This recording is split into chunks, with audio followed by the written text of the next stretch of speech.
الآلہ، الغاشیہ، یہ دونوں صورتیں اپنے مضمون کے لحاظ سے تمام ہیں۔ ان میں خطاب نبی صلی اللہ علیہ وسلم سے بھی ہے اور قریش کے سرداروں سے بھی، اور ان کے مضمون سے واضح ہے کہ پچھلی صورتوں کی طرح یہ بھی ام القریٰ مکہ میں رسول اللہ صلی اللہ علیہ وسلم کی دعوت کے مرحلہ انذار عام میں نازل ہوئی ہیں۔ دونوں صورتوں کا موضوع انذار قیامت ہے، لیکن دونوں میں اس کے ساتھ داعی کے لیے تسلی اور مخاطبین کے رویے پر حسرت و افسوس کا مضمون بھی نمایاں ہے۔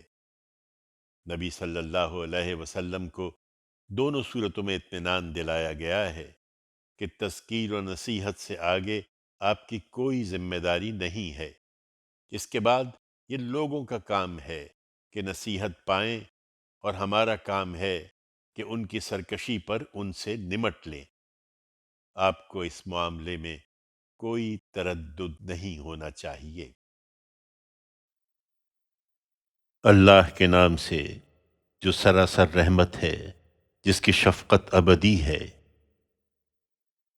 اپنے پروردگار کے نام کی تسبیح کرو اے پیغمبر، جو سب سے برتر ہے، جس نے بنایا پھر نوک پلک سنوارے، جس نے ہر چیز کے لیے اندازہ ٹھہرایا پھر اس کے مطابق چلنے کی راہ دکھائی، جس نے سبزہ نکالا پھر اسے گھنا سرسبز و شاداب بنا دیا۔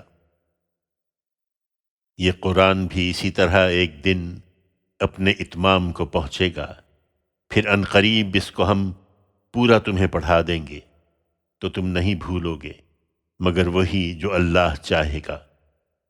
وہ اس کو بھی جانتا ہے جو اس وقت تمہارے سامنے ہے، اور اس کو بھی جو تم سے چھپا ہوا ہے۔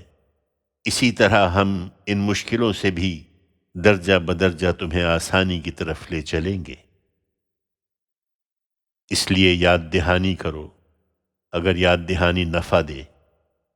جو خدا سے ڈرتا ہے وہ عنقریب نصیحت پالے گا، اور اس سے گریز وہی بڑا بدبخت کرے گا جو بڑی آگ میں جا پڑے گا، پھر نہ اس میں مرے گا نہ جیے گا۔ البتہ فلاح پا گیا وہ جس نے پاکیزگی اختیار کی اور اس کے لیے اپنے رب کا نام یاد کیا، پھر نماز پڑھی۔